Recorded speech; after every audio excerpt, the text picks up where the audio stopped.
안녕하세요. 자담세무에게 세금연구소 송대권 세무사입니다. 전라남도 한평구는 매년 봄마다 열리는 한평나비대축제의 개최지로 유명한 곳인데, 이곳에 있는 한평추억공작소 1층 특별전시관에는 황금박쥐상이 있습니다. 이 황금박쥐상은 지난 1999년에 한평군 일대에서 황금박쥐, 붉은박쥐가 집단으로 서식하고 있는 사실이 확인되자 관광상품으로 부각하기 위한 목적에서 2008년에 제작이 완료된 것으로, 그 제작에 당시 27억 원에 상당하는 순금 162kg, 1억 원에 은 281kg을 사용하여 재료비로만 28억 3천만 원이 소요되어 일각에서는 혈세 낭비 논란이 일기도 하였습니다.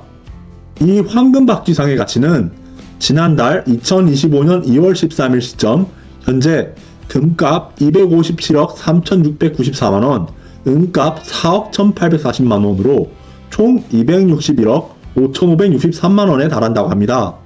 이처럼 황금박쥐상은 근래의 금값 폭등 현상 덕분에 그 몸값 역시 폭등하면서 국민적인 관심의 대상이 되자 작년 2024년 4월부터는 한평나비대축제 개최일에 맞추어 별도의 상설 전시관을 마련하여 상시 개방하고 있습니다. 한평군 관계자의 말에 따르면 한평나비대축제 기간이 종료된 이후에도 이 황금박쥐상을 보기 위하여 주말에는 하루 평균 150명 이상이 방문하고 있는 실정이라고 합니다.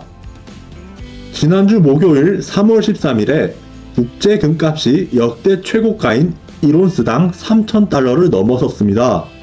뉴욕 상품거래소에서 4월 인도분 금 선물이 13일 미국 동부시간 오후 9시 14분 종가 기준으로 1온스당 3,003.4달러에 거래된 것인데, 이것은 올해 초에 비하여 12.5%가 상승한 수치입니다.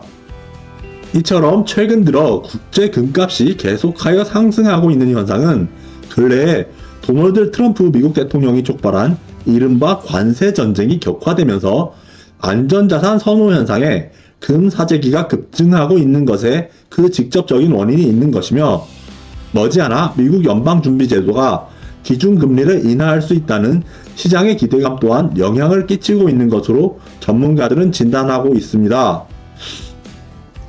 최근 들어 금값 폭등 추세가 이어지면서 이른바 금투자에 대한 관심이 계속하여 고조되고 있는 상황입니다.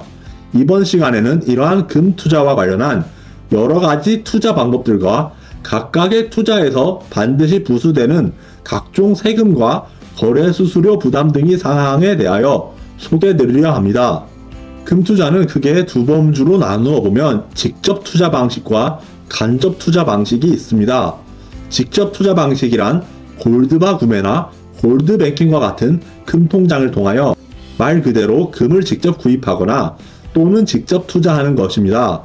반면에 간접 투자 방식이란 한국거래소의 금시장이나 금상장지수 펀드 등을 통하여 금 투자 계좌 등을 개설한 연후에 금 현물이나 금 선물, 더 나아가 금 채굴 관련 기업체 등을 대상으로 한 투자를 행하는 것입니다. 골드바 구매는 대표적으로 서울 종로구 등지에 밀집하여 있는 금은방 또는 시중은행 등에서 실물의 골드바, 즉 금 현물을 직접 구입하여 투자하는 방식을 취합니다.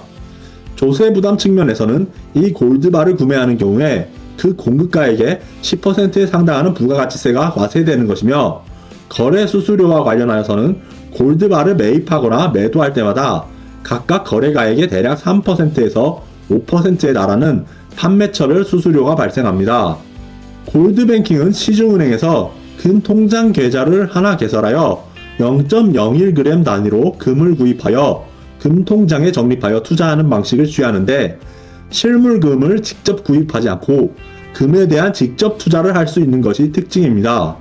조세 부담 측면에서는 첫 번째로 금 통장에 금을 매매하는 과정에서 발생하는 차익에 대하여 15.4%의 배당 소득과 관련한 조세 부담이 생기는 것이며, 두 번째로 역시 골드바 구매의 경우와 마찬가지로 금 실물을 인출하는 경우에는 그 공급가액의 10%에 해당하는 부가가치세가 과세되는 것입니다.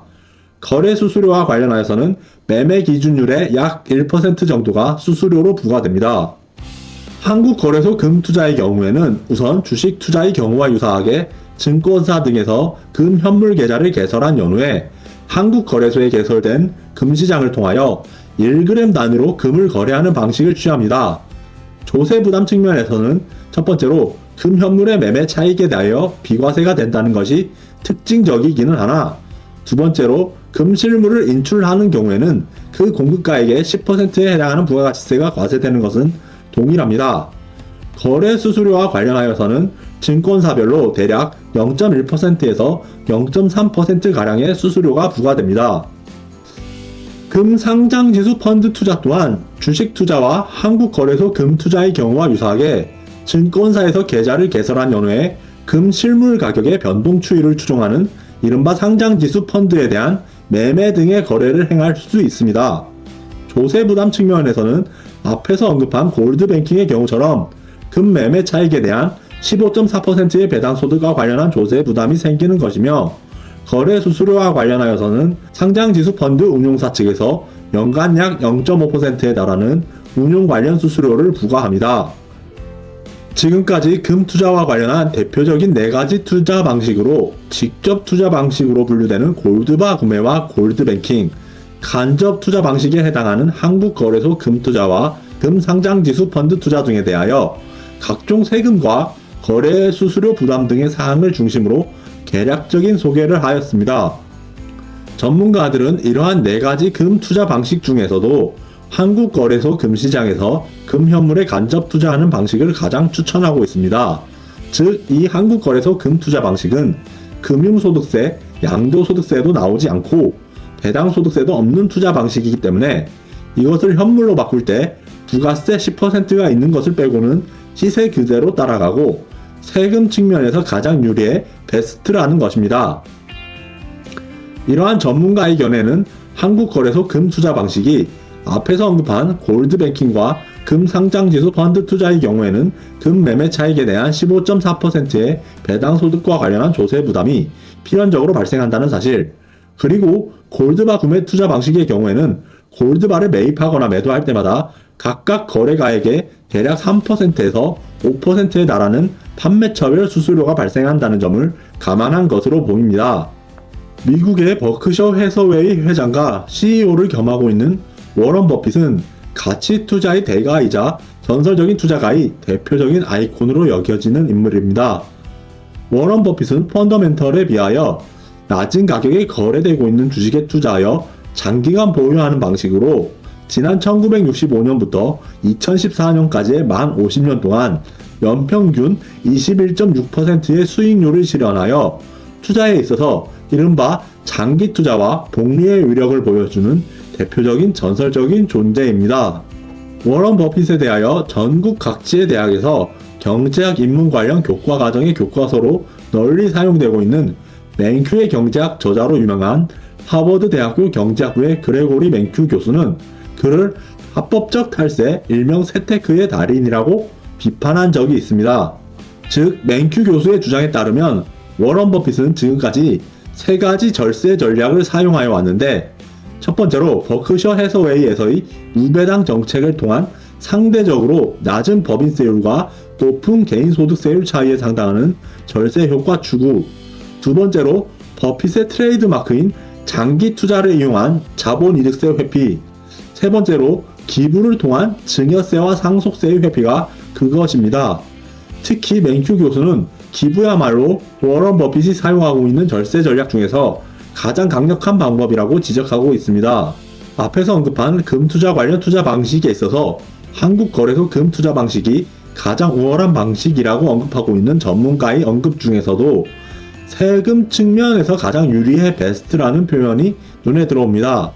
이처럼 개인의 가계나 기업체의 운영 과정에서 발생하는 각종 경제적 의사결정은 물론 금융자산이나 부동산 등의 각종 자산에 투자하는 경우에도 세금 부담 측면은 반드시 고려하고 넘어가야 하는 중대한 변수라는 점은 망고불변의 진리라는 생각이 듭니다. 이상으로 자담세무에게 세금연구소 송대권 세무사였습니다. 감사합니다.